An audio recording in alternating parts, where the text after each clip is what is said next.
Islamic mythology کے مطابق قرآن 4 آسمانی کتابوں میں سے آخری کتاب مانی جاتی ہے۔ ہم مسلمانوں کا یہ ماننا ہے کہ سپر المائٹی ایبسلیوٹ پاور اللہ کی طرف سے چاروں کتابیں نازل ہوئی، لیکن ساتھ میں یہ بھی ماننا ہے کہ پچھلی 3 کتابوں کے اندر امینڈمنٹ ممکن ہے۔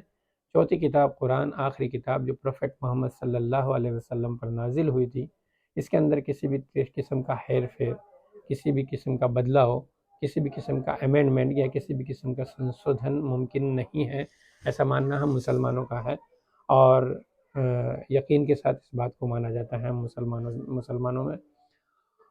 قرآن کو مکمل نظام حیات مانا جاتا ہے، کمپلیٹ لائف اسٹائل ہے۔ کچھ لوگ اس کے اندر سائنس بھی دیکھتے ہیں، کچھ لوگ اس کے اندر میتھس بھی دیکھتے ہیں، کچھ لوگ اس کے اندر فلسفی بھی دیکھتے ہیں، کچھ لوگ اس کے اندر اکانومی بھی دیکھتے ہیں، بٹ یہ سب چیزیں اس کے اندر موجود ہیں۔ یہ کتاب نہ تو سائنس کی ہے، نہ میتھس کی ہے، نہ الجبرا کی ہے، نہ جیومیٹری کی ہے۔ یہ کتاب اللہ کی کتاب ہے جو انسانوں کے لیے بنی ہے اور انسانوں کے لیے گائیڈ لائن ہے۔ اب آئیے جانتے ہیں کہ البرٹ آئنسٹائن جو بہت مشہور فزسسٹ تھے، جن کو اپنی زندگی میں نوبل پرسکار ملا، ان کی طرف سے 2 بڑی تھیوری ڈیولپ کی گئی، تھیوری آف کوانٹم اور تھیوری آف ریلیٹیوٹی۔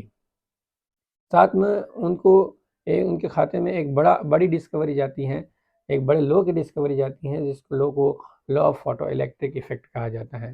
بہت بڑے سائنٹسٹ تھے، ان کو آج سائنس کی دنیا میں بہت بڑا سر البرٹ آئنسٹائن کہا جاتا ہے، اور اسٹوڈنٹس ان کو جو ہے فزکس کے پھوپھا کہتے ہیں۔ آئیے جانتے ہیں کہ سر البرٹ آئنسٹائن کے پوائنٹ آف ویو قرآن کے بارے میں۔ یہ سر البرٹ آئنسٹائن کے پوائنٹ آف ویو ہم بتا رہے ہیں۔ ایج اے مسلم سے قرآن سپر المائٹی اللہ کی کتاب ہے جو حرف آخر مانا جاتا ہے، لیکن آئیے جانتے ہیں کہ سر البرٹ آئنسٹائن کے اس کے اوپر کیا پوائنٹ آف ویو تھے، یا ان کا کیا نظریہ تھا، یا ان کا کیا خیال تھے۔ تو سر البرٹ آئنسٹائن اس کے بارے میں کہتے ہیں، قرآن is not a book of algebra or geometry, but it is a collection of the rules which guides human beings to the right way, the way which the greatest philosophers are unable to decline it۔ اگر میں اس کا ہندی میں انواد کروں تو کچھ اس طرح سے کر سکتا ہوں کہ Quran is not a book of algebra اور جیومیٹری، کیونکہ البرٹ آئنسٹائن ایک بڑے میتھس کے اور فزسسٹ تھے، بڑے میتھس کے ماہر تھے، تو انہوں نے اس کے اندر الجبرا اور جیومیٹری کو دیکھا ہوگا، اس لیے انہوں نے کہا ہے کہ قرآن الجبرا اور جیومیٹری کی بک نہیں ہے۔ تو پھر کیا ہے؟ انہوں نے کہا it is a collection of the rules which guide human beings.